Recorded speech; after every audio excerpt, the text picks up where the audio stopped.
This is Three Dog. How can I help? Andy Burkowski here for VGS. I think we've been on enough. I don't need to explain what we do we? What's the station? Oh, AM 640. We are in a radio station. That's right. I forgot. Again, this is... Let's explain. I think we should. Video game sophistry, in case you're flipping through the dials and say, oh, this sounds interesting. Video games. I'm under the age of 50. I might want to hear about this. Maybe not. Not necessarily. Not necessarily, absolutely. For all ages. We here at VGS take a real hard look at the video game industry. We try and bring you some insights into this world that maybe you love. It's a world that billions of people enjoy. It outsells every year for the last 3 years, movies and TV combined. Combine those two, more money is spent on video games, so we should spend some time actually talking about it. I'm Andy Burkowski. On the left, we have Shaggy Dave. He's pressing the buttons. He's my co-host, the man who has a plan. Yep, we have a plan. I don't even know what to say. You know where to go with that? Yeah. Radio School 101. You always say yes. I said yes. Good job. All right, and to my right, we have Matt the intern, we're still going to call him the intern. He's been here a few times, but he's helping out. He's a big PC gamer, and he's here biggest today. Biggest nerd. Actually. Biggest debatable. Last week, if you didn't have a chance to check us out, head to our website, 640toronto.com. Shaggy Dave busted out his Pokemon cards as we celebrated the 20th anniversary of Pokemon. So very, very exciting show. Really loved it. But let's look forward. The past is behind us. The future is yet to come. You got to put your behind in your past. All right. You don't know what that's from? I forget it. No. The Lion King. Oh, Rafiki. No. Yes, Rafiki says that. It's Pumbaa. No, Rafiki says that. No. Wikipedia. If you do know the answer to whether Rafiki or Pumbaa said that in The Lion King from 1996, make sure you head to our website, 640toronto.com/VGS. Send us an email with the answer, and this will finally be put to rest. If someone replies with that, I want There'll be a major shout out. So if you're listening now and you know the answer, you'll go to our page and you'll be able to... We'll sing I Just Can't Wait to Be King. Or we just can't wait to be king. All right. Kings. This week, we are talking with Elias Toufexis. He is a Canadian voice actor who's been in the industry for a long time. He's played a lot of voices that you recognize. If you played Far Cry Primal, it's out right now. He played Dakar. A couple of weeks ago, we went to the studio at Ubisoft, saw what they're doing there. Unbelievable. And he's also the voice of Adam Jensen. He sounds like a much deeper Batman, wouldn't you say? Yeah, he kind of has like a demon voice. But he plays it well. Like he's he'll take us into what it's like to do this for a living and talk a lot about the new Deus Ex game. So very, very excited about that. We, of course, have our news of the week. We're going to have a little feature where I convince David Spargala, Shaggy Dave, to play a game. And then intern Matt and I are going to go really in depth into some big news from Xbox this week. It's going to be pretty exciting, eh, Matt? Yeah. Maybe. All right, good. Excellent. All right. Now, before we get to all of that, we do need to get you up to date of what's about to be released. What's new, pussycat? Whoa, whoa, whoa. What's new, pussycat? Whoa, whoa, whoa, whoa. What is new this week? What's coming out in the next 7 days, Sunday to Sunday? We're starting with one of the biggest titles. People have been looking forward to this game for so long. David Spargala, what am I talking about? The Division. The Division. Or The Division. Coming out for all systems except for the Wii U and other handheld devices. Game Boy Advance. No. Heavy Rain and Beyond Two Souls collection. Yeah, it's man. a PS4 game. It's going to be coming out. That was an old PS3 game, but they're going to try and play the PS4 version. That's coming out this Tuesday. One of your favorites. Up next, Dave. Yeah, Casey Powell Lacrosse 16. I'm a big fan of lacrosse. It doesn't get enough credit. Have you ever played a Especially in lacrosse this- video game? No. I'm interested. I might pick it up. It looks pretty cool. Yeah. I have to say. The big one that I'm really looking... So we'll pick that up this Tuesday. We'll but play then, it together. Bad idea. On Friday, though, the new Hitman reboot's coming out. It's coming out for all systems. Of course, not the minor ones. And I am so excited. Next week, we're trying to get our ducks in a row. We're going to try and speak with the creative director at IDOS about this game. It's one of my favorites. It's new because it's going to be episodic, so really, really excited about that. Intern Matt, there's another big title coming up. Fire Emblem Fates is a Japanese tactical role-playing game. So basically like Final Fantasy Tactics, if you ever played that. It's Pretty much a Final Fantasy reboot, but bird's eye view on a DS. People have been really looking forward to that. They Well, really like the Fire Emblem games. Yeah, I mean, it's even in Super Smash Bros. And many other games, too. It's a really big franchise. All right, and that's everything this week, all of the upcoming games. Stay tuned, stick around, do not touch that dial.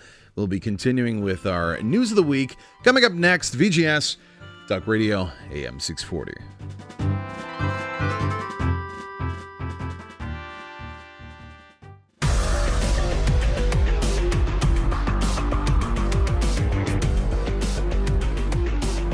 You're listening to VGS with Andy and Dave on Talk Radio, AM 640.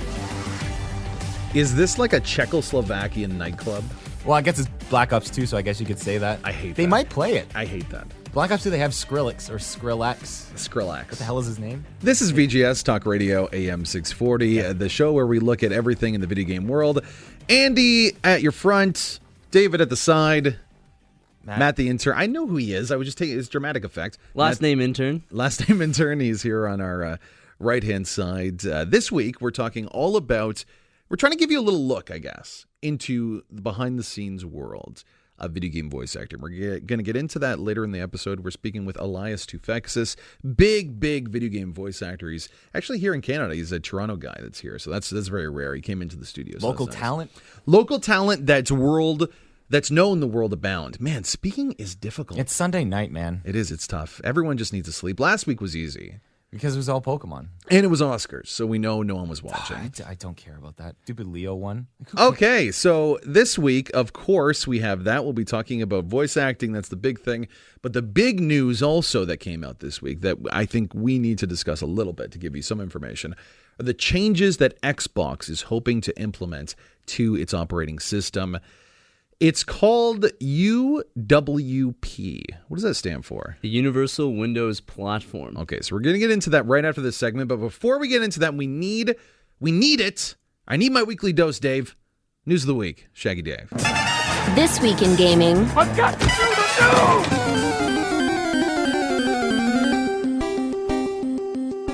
news! Another day, another delay for Uncharted 4: A Thief's End. Sony has said that the game is being pushed back 2 weeks and will be releasing on May the 10th. The game's director Neil Druckmann tweeted out that the delay will make for a smooth worldwide launch, and it will be worth it in the end. He then thanked everyone for being so patient.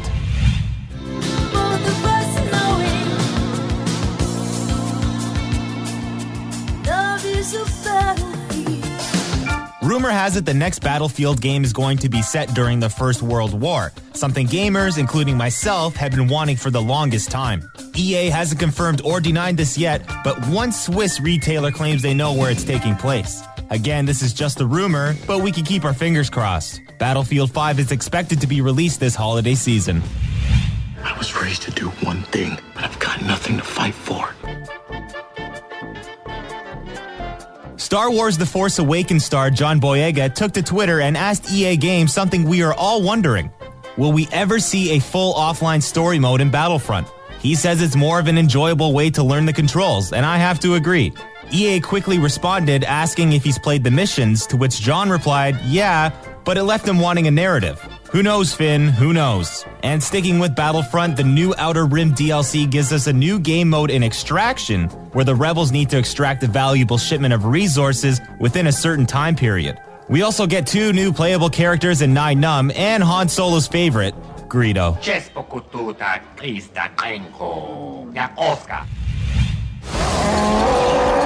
Another cow. Actually, I think that was the same one. Yes, Bill Paxton, you might be seeing a lot of the same cows because the cow level is back. Blizzard has brought back the beloved level to Diablo 3 for the month of March. They're doing this to honor Kevin Griffith, one of their developers who passed away in 2014. Why March, you ask? Well, that's the month Kevin was born. It's a lot easier to get into the cow level this time than it was back in Diablo 2, so get out there and do some cow killing. But just remember, don't kill the Cow King. No. Moo. No. Moo. Moo. I am cow, hear me moo. Moo. I weigh twice as much as you. No. And I look good on the barbecue.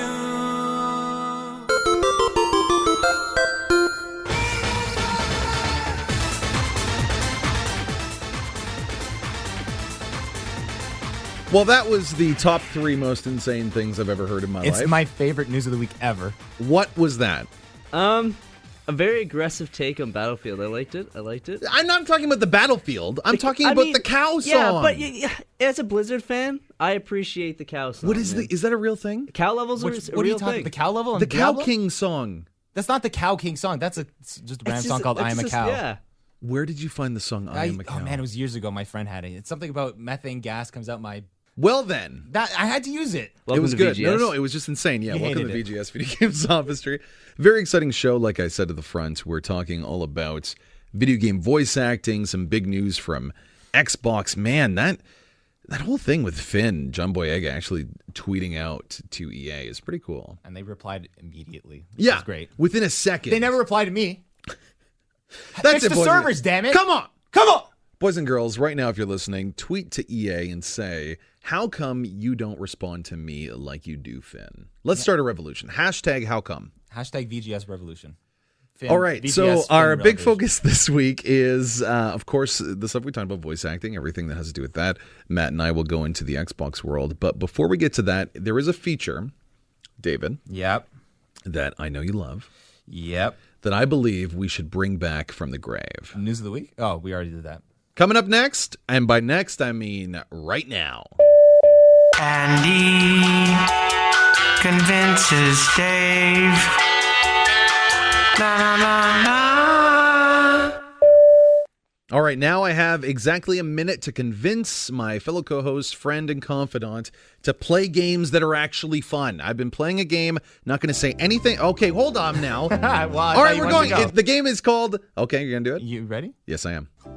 Hi, insert friend's name here. Check out this shooter. It's innovative. It's called Superhot. It's a rarefied, abstract, very, very odd shooter that allows you to move or the time moves as you move. So if you're shooting, your bullets won't move and your characters won't move unless you do. Its remuneration for success is a cacophony of death. It's funny. It's weird. Every step you take allows the time to move, and eventually you can actually transport yourself to other enemies. It's very, very exciting. If that doesn't cut it, listen to this. Super hot. Super hot. Super. So, Dave, Super. what do you think? It's super bad. It's not super bad. What did you think? In 1 minute's time, again, I was a little rushed. We didn't get it as set up as I would have liked. But Superhot, very, very exciting game. It's pixelized people killing each other. You don't move. It's a new take on the first-person shooter genre. Okay. Thoughts? No. More thoughts? Absolutely not. Matt? Have you ever been in the Matrix? No, It's I'm not going to get off bullet topic. time. It's a beautiful captured game for FPS mechanics too. And you actually have to think. You can't just be like, all right, point and shoot, like any Call of Duty game. You're actually like predicting where they're moving. But in Call of Duty, you got to predict. You got to choose your target first. Is this guy going to kill me first, or is this guy? Oh, Well, it's very much, this time's same. like a million, though. Oh, that's nice. I think you'd like it. It's a little more puzzly based, and it's really, really frustrating. Puzzle meets shooter. Very, very frustrating. But the really cool thing is eventually, it's a meta game. So without spoiling too much, you eventually shoot yourself in the head. That's nice. And your soul goes into the machine. Kind of want to shoot myself in the head after this. Okay, so coming up next, our next big feature of the week. We can't go out, have a feature interview unless we're talking about something that is big news. And we'll be discussing the newest game, the newest Deus Ex game with Elias Toufexis. He's the voice actor, the voice of Adam Jensen. Coming up right after this, that was a no from Dave, though, about the game. Pretty sad. It's always a no, man. VGS Talk Radio, AM 640.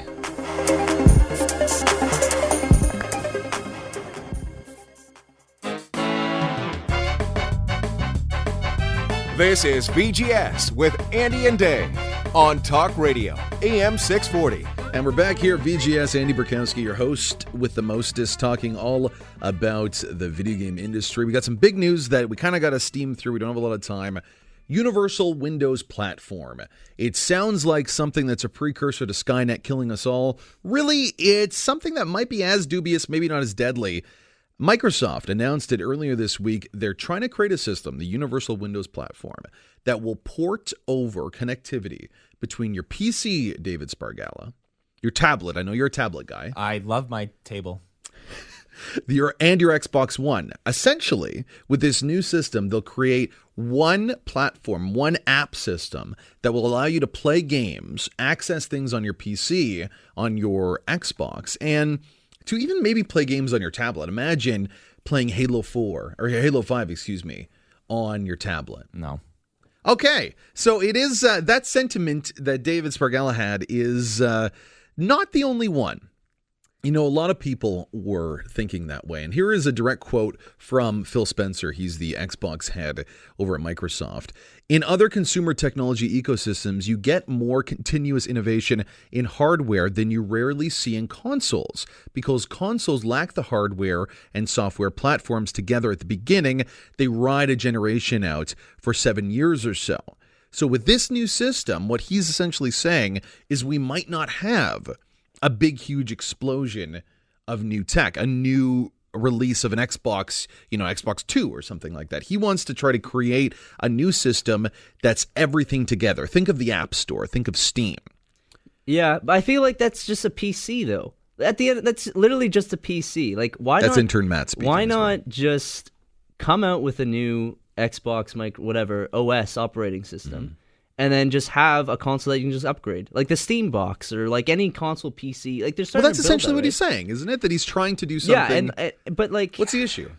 Because I don't know. For me, like let's introduce it a little bit, because you're a big PC gamer. Yeah, I'm a huge PC gamer, and for me, like you could build a beautiful PC, not the best on the market, for $800. Okay, so why create this whole just design of just console gaming when you could just build a PC? Well, there's Phil Spencer actually attested to that in a recent interview with IGN. The argument that people give me that, hey, I'm just going to sell my Xbox One and play all these games on my PC, I get the emotion around that argument. From a financial standpoint, absolutely the most cost-effective way to go play these games is to own an Xbox One. $300 box. Yeah, I mean, the graphics card alone is probably 2x what the Xbox to run at a similar resolution. True? Wrong. That's the most disappointing fact. That's not even a fact. That's just such a false claim. It's sad. I have a GTX 980 and it costs $800. Yeah. So that'd be two Xboxes, but I can run beautiful resolution. So the financial need that he's saying, the financial strain that it would be to get a PC, maybe is completely false. Isn't there? And that's a big impetus. That's a big push for what he's trying to do with this new system. For what we're looking at so far with the UWP, remember that acronym, the UWP, that it will let you play games on the PC that we haven't had before. Games like Gears, which I know you had a chance to actually play, Matt. We'll get into that in a second. Yep. You almost jumped out the bit on that one.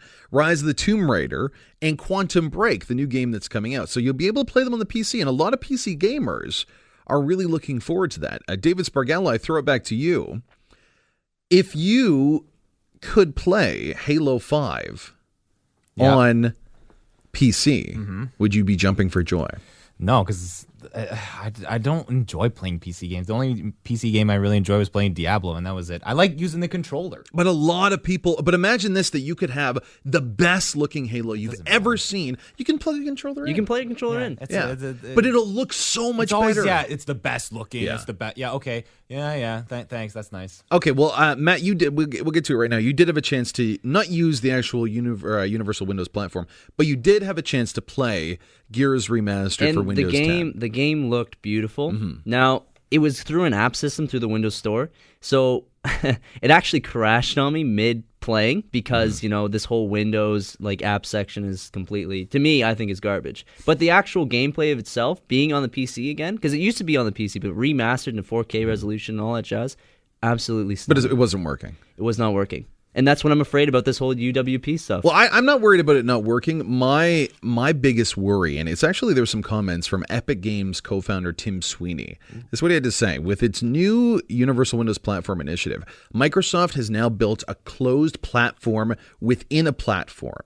It's the first apparent step towards locking down a consumer PC ecosystem. So for a lot of PC gamers that love Steam, that love what Origin's doing, EA, they can fiddle with that. You can play around with it and change it a lot. This time, anything you buy will have to be coming from the Windows Store. So for me, I'm a little worried about it. Please tell us what you think. Send us an email, 640 VGS, at 640toronto.com, or go to our website, 640toronto.com/VGS. What do you think? Would you like the Universal Windows platform? Do you want to play those PC games? Or do you think this is just a money grab? Maybe it'll actually hurt Xbox. We don't know. David? I don't know. Coming up next, Elias, almost forgot his name one more time. He's the voice actor, Elias Toufexis. Very difficult name, but he's a great, great voice actor. He's coming with us right now to talk all about his work in the video game field right after the break. Andy Burkowski, VGS Talk Radio, AM 640.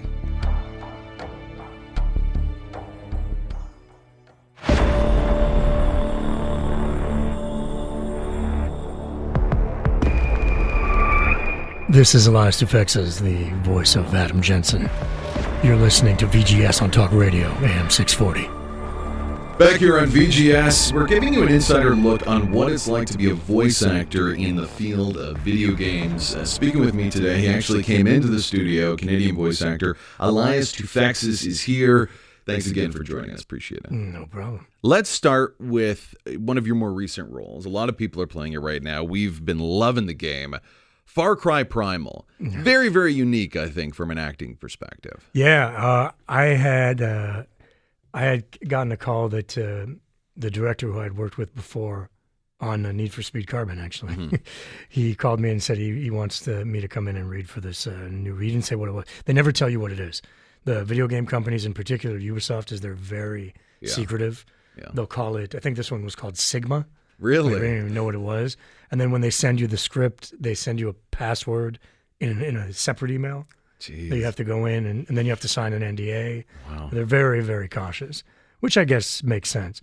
And I got the breakdown, and I said, "Oh, it's in this weird language," and they had written it out. So I thought I was just going to go in and do it phonetically, like, all right, if the word is brashtar, I'm going to learn, okay, BR and whatever, I'll say it that way.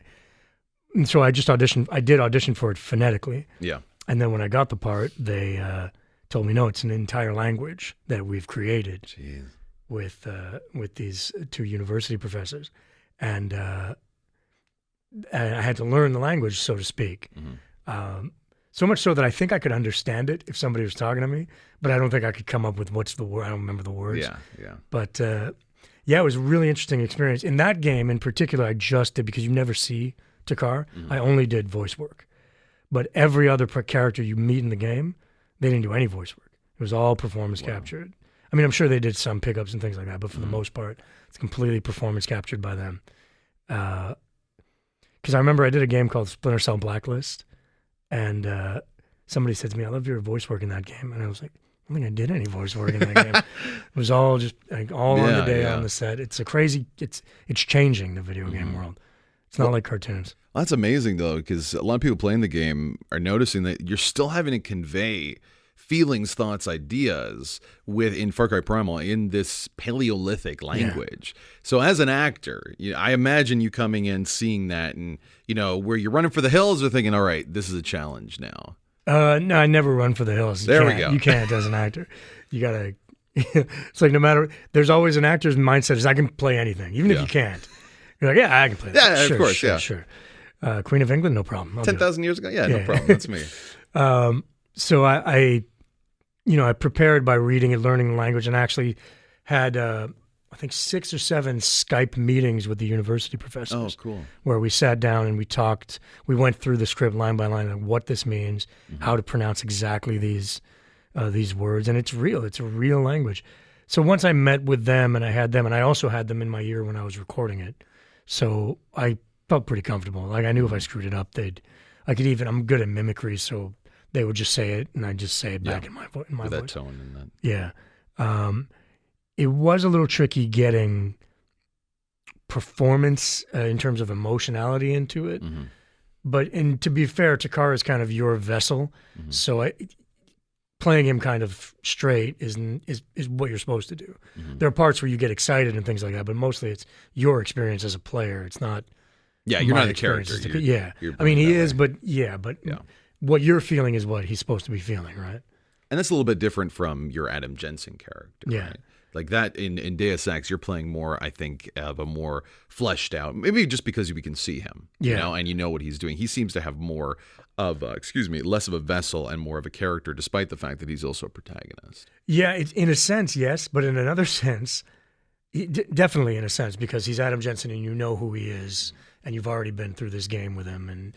But in this other sense, the fun thing about Deus Ex is that, do you remember when we were kids, those choose your own adventure books? Of course, yeah. Right, turn to page 41 if you want. That's essentially what Deus Ex is, throwing in with, with some stealth or some gunplay and things like that. But essentially it's, you meet a character and you have 10 different ways to talk to the character. Mm-hmm. So the thing about Jensen is you get to choose what type of Jensen he is.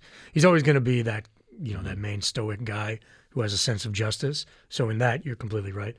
But, I mean, I remember in the last game, there's this part where the mother of your girlfriend asks how she died, and you have the choice of graphically explaining exactly what happened to her body. Mm-hmm. And I still have to justify that as an actor, even though as a character, I'm like, why would you ever say this?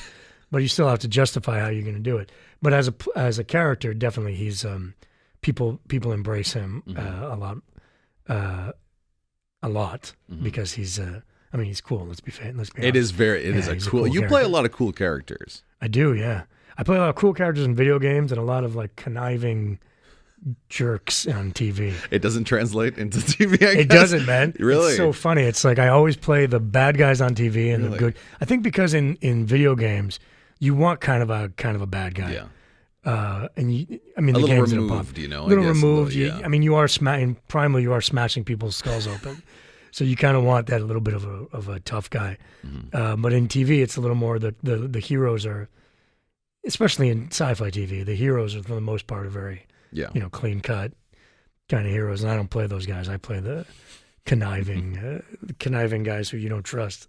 How's it going with the next Deus Ex game? Because I know the first one was a couple of years ago, and we talked about it in the previous segment. It got delayed a little bit. The new Deus Ex. How has that project been? Are you done recording now, or you still got something to do? We're done. Yeah. We're officially done. I had a little bit of performance capture pickups last week. Actually, mm-hmm. I drove to Montreal a lot this year, last year rather. Mm-hmm. But we're done. The game looks incredible. Mm-hmm. I love the story. I love where they're taking the story. And one thing I like is a lot of people complain, Uncharted was delayed twice, right? You're like, oh man, why is it delayed? But really, the reason they're delaying it, I mean, I have not worked with Naughty Dog, so I don't know, but I can safely assume the reason they're delaying it is because they want to make it better. Yeah. This time, I think it was just a matter of supply and demand, but last time they delayed it, they just want to make it better. Mm-hmm. The reason we delayed Deus Ex was we're really happy with it. We had our E3 demo. Everybody loved it. They're like, you know what? I kind of want to fix this and make this 100% instead of 98%. Yeah. And so let's delay a little bit. And at the time, people, like fans, hated it. I got a lot of like, no, don't delay it. But I'm completely confident that when the game comes out, they're going to be happy. They're never going to know why we delayed it specifically, but they're going to be happy that we did because it's the game looks incredible. And I'm really happy with the story. In particular, the story this time is really good. Because that was something that for the people that did have criticism with the previous game, that's like, great, I love that we could do, but the story at the end for some people kind of fell flat. You are the voice. You've got to see all sides of this. Yeah. Not the case this time around? No, definitely. The one thing I love about Eidos in particular, Eidos and Square Enix, the people who made the game, is that they listen to the public. They listen to the fans. Really a lot. From the beginning of the last game, when fans didn't like that they had glowing outlines on the things you can Really? They didn't like that in the demo. So they wrote in an option to take it off. Just like that. Immediately. They said, okay, well, let's do that. And so obviously they couldn't redo the game, but here's another thing. They didn't like the boss battles, right? Mm-hmm. A lot of people didn't like the boss battles. So they released a director's cut on Wii. They had some deal with Nintendo. They fixed the boss battles. Okay. So if you want to play Deus Ex with the boss battles that are good, play the Wii version. The Wii U version, I should say. But they listened to all of that, and they threw that into the new one. So now the boss battles, they're not really even boss battles. They kind of are, but you could literally go through the entire game killing everybody or killing nobody, including the bosses. Mm-hmm. And the ending, I'm not going to give away the endings, but it's definitely different from the last one, and your choices. I'm trying to be careful. Of course, but the choices that you are offered are game changers in the literal sense of the word. You feel it in the game. Yeah. Yeah. It's not as if we press a button and then, there's a video of saying, this happened some other time, I swear. Yeah. And it's less about the way you've acted throughout the game in terms of the character. Because in the last game, there were, I think, 6 or 7 different endings you could get. Yeah. Some very minor changes because of depending on how you played. In this game, the way, depending on how you play it, affects the story, less the character. We know our character now. Yeah. So the way you play affects exactly how the people you meet, the side quests you complete could change the entire arc of the story. This game is going to have, I think, amazing replay value. Even I'll go through it and I'll be like, how did I get here? And they'll explain to me, because you did this and this and this and this. I said, oh, okay, that's right, because of this character. Yeah. But if I didn't meet this character, well, that's this script. If you didn't meet this character, then we have this whole thing. I love how jazzed you are about it, because we have talked to some other voice actors, and they come in, they'll talk about the work, but you're here, you're selling it, you're saying I love the game. Well, I love the game. Itself. I definitely love that series, and I played the first one when I was younger, and I love the series. Do you think it harkens, the next iteration harkens back a lot to those first ones? Because the first ones are really iconic because you could, like a boss battle at the time, someone would yell at you like, "Oh, we're gonna fight." You just walk away. Yeah. Right? Which was unprecedented at the time, they definitely harken back. Even in my performance of Adam Jensen, I'm kind of homaging the first character. But yeah, I'm just excited about it, man. I'm excited about the game. I think it's a great game. And I honestly think, like I said, I do a lot of television work.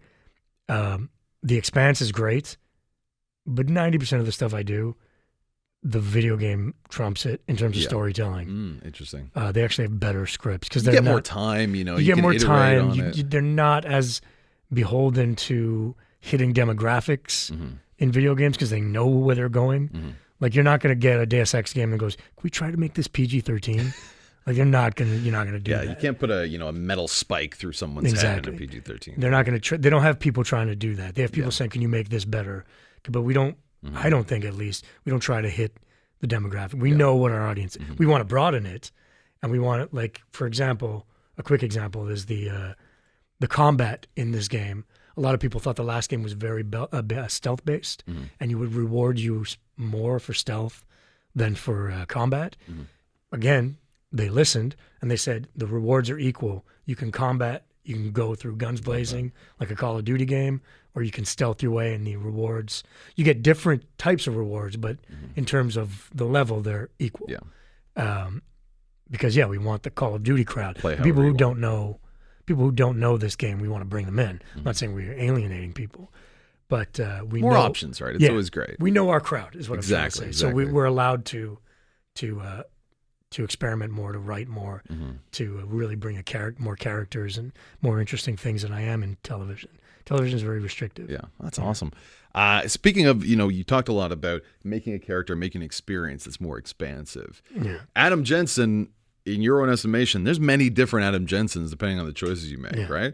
What is anything that you can think of as like your favorite Adam Jensen line to go? Like, always the mean, nasty, kind of more blunt, or are you more apologetic? Because we've seen, they haven't released a lot of it yet, but they've shown a lot of the very diverse dialogue options that you as a character can choose. A lot more than the first game, a lot more choice. So have you found yourself sitting in a booth and realizing, like, I can say something that's, seems pretty reasonable, and then way off, homicidal? Is there moments like that? Well, I have, like I said earlier, I have to justify it no matter what as an actor, right? But for me, my Adam Jensen this is the way I played Human Revolution, is that I won't kill any innocent people. Yeah. That includes cops, civilians, things like that. Even if they start shooting at me because they just don't understand what's happening. But I'll kill bad guys. Yeah. So I'm not like a pacifist. I don't try to do a no kill anybody run. I'll kill all the bad guys or the people that are trying to hurt other people. Sure. So I think my Adam Jensen is a very justice-based. And I think actually I bring that to the character no matter what. The problem is I have to justify terrible things through that. How do you do that? I guess it's got to be difficult because Well, you look at the craft, right? So you're devoted to, like you said, and that's really refreshing for a voice actor to come in and say, I have to justify it. Yeah. I'm not just saying words. So as an actor, well, they don't write it so it's like that's insane. That completely goes out of the arc of the character. But they do things that maybe stretch the limits of what I think Adam Jensen, who I think Adam Jensen is. And the best thing about coming back for a sequel is that it was very collaborative.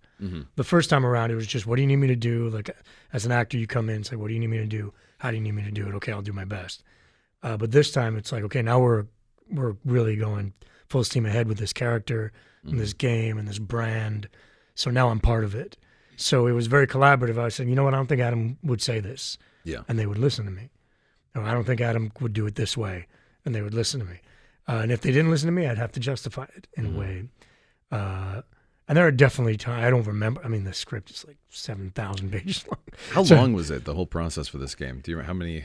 Well, the last game took us 4 years to do everything. But, I mean, not every day. But we would do, twice a month. And it took us about 4 years. This one took about 2, 2-3 times a month with some rewrites and things like that. And then when we got the delay, we were done. And then they delayed it. And then they said, okay, let's add. I think they actually, I don't know if I'm allowed to say this, but whatever. They delayed, and then they added a side quest. Really? That's not why they delayed. They delayed for technical game reasons. But then the writing team was like, oh, we have time. Let's add a side quest. Why so not? they added a side quest in, so I had to go performance capture that side quest. So it was it was about twice a month for about 2 years. Sometimes it would be 2 months I wouldn't work, and then I'd work for 2 weeks. Yeah.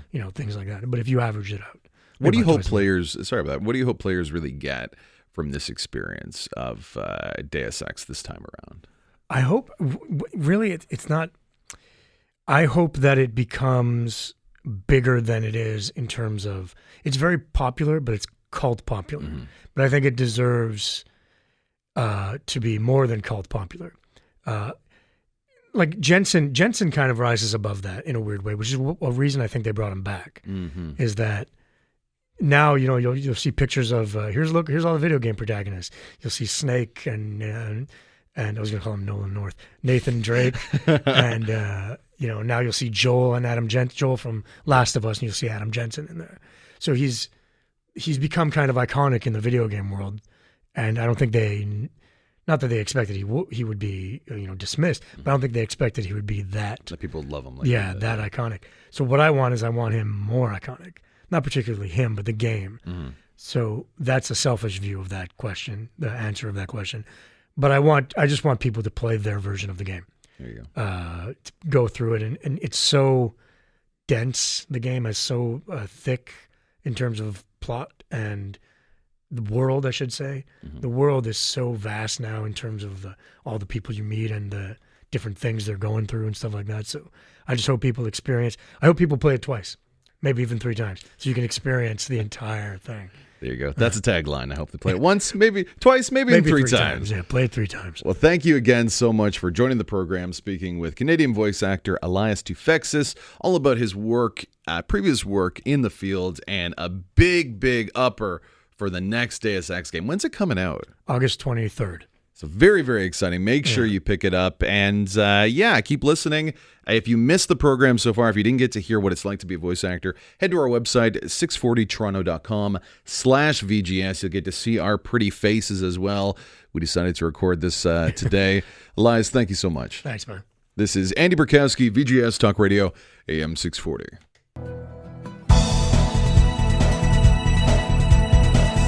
This is VGS with Andy and Dave on Talk Radio, AM 640.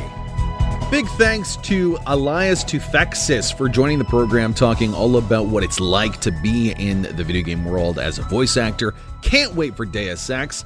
As always, I need to give a part of my heart, a part of my soul, a part of my love to the men and women that make this happen. David Spargala covers both of those categories. Oh, boy. Shaggy Dave here. Any news to say to the world? Thank you for listening. God bless. Don't kill any trees. Don't get arrested. Very interesting. Make sure you listen to us. That's more what I was thinking, yeah. Okay, there you go. Gotta let me finish. 640toronto.com/VGS. at VGS640 on Twitter, Video Game Sophistry on Facebook. If you like me, at ShaggyDave640. If you like Andy more, at Burkowski News, all on Twitter. You remembered it all. Very good. Of course. And if you missed the show, you're just catching this bit, head to our website, like he said. You can listen to the entire thing and actually see the video interview we did with Elias. Big thanks to Matt the intern. Thank you, sir. No problem. Love being here. Absolutely. Next week, all about Hitman, If I'll Get My Way. Listen up. Biggest game coming up. This is it. VGS Talk Radio, AM 640. Without a doubt, the worst episode ever. Rest assured that I was on the internet within minutes, registering my disgust throughout the world.